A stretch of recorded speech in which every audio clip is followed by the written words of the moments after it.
Good evening, everyone. I am Kona Williams. I see dead people. Not only do I see them regularly, it's my job to understand them. Dead people can't speak to us the way that I'm speaking to you right now. They have a very special language, one based on careful observation and very keen interpretation of medical and scientific facts. Using this information, I'm able to piece together a story, one of the truth and death, a story as unique to each person as they were in life.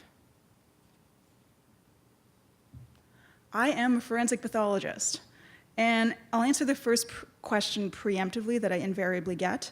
It is not just like CSI. It is much better than that, and for people like me, it is infinitely more interesting. I'm a subspecialist physician. I perform autopsies. I order and interpret tests just like any other doctor. I write reports, and I testify in court as an expert witness in my field. It has taken me over 14 years of post-secondary education to be able to do this. Autopsy. The image that comes to mind for most people is that of a dark basement room in some hospital, lights flickering for a dramatic effect, a dead body opened up on some metal table, various body parts sort of out for display, pools of blood, creepy folks with shiny steel instruments that are glinting off of thick glasses. Death is frightening, and death is mysterious. My reality is very different. The autopsy of the 21st century is changing. It is changing because of technology. I'm going to show you some of the technological wonders of my field, from using specialized post-mortem images to the molecular genetics of the autopsy of the future. This is a CT scan of the head and neck.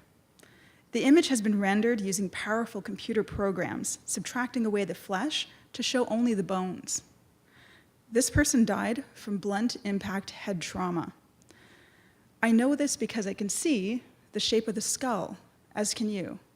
And if you imagine an egg being dropped on the floor and the shape of that egg after it's been dropped on the floor, this is why you can understand why we call this an eggshell fracture. Sometimes this is very obvious, but the human body is incredibly resilient, and what we observe on the surface may be very different from what we see under the skin. Using post-mortem CT imaging, I get a sneak peek inside the human body before my knife even touches it.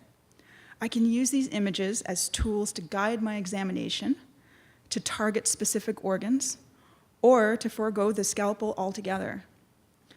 CT and MRI are not common in forensic pathology today, not yet.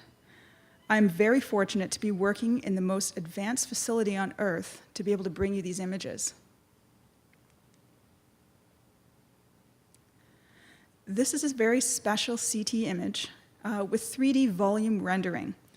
The little red dots that you see in the chest, this represents colorization of the highest density material, in this case, metal. This person died from multiple gunshot wounds. These images help me locate foreign projectiles in the body and retrieve them more easily, as well as aiding with directionality of the gunshot wounds. I use this just about every day.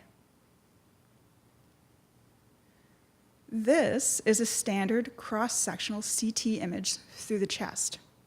Although the cause of death in this case is obvious without CT, for those of you who are wondering, there's a crossbow bolt right into the heart. This image shows the precise location of the arrowhead.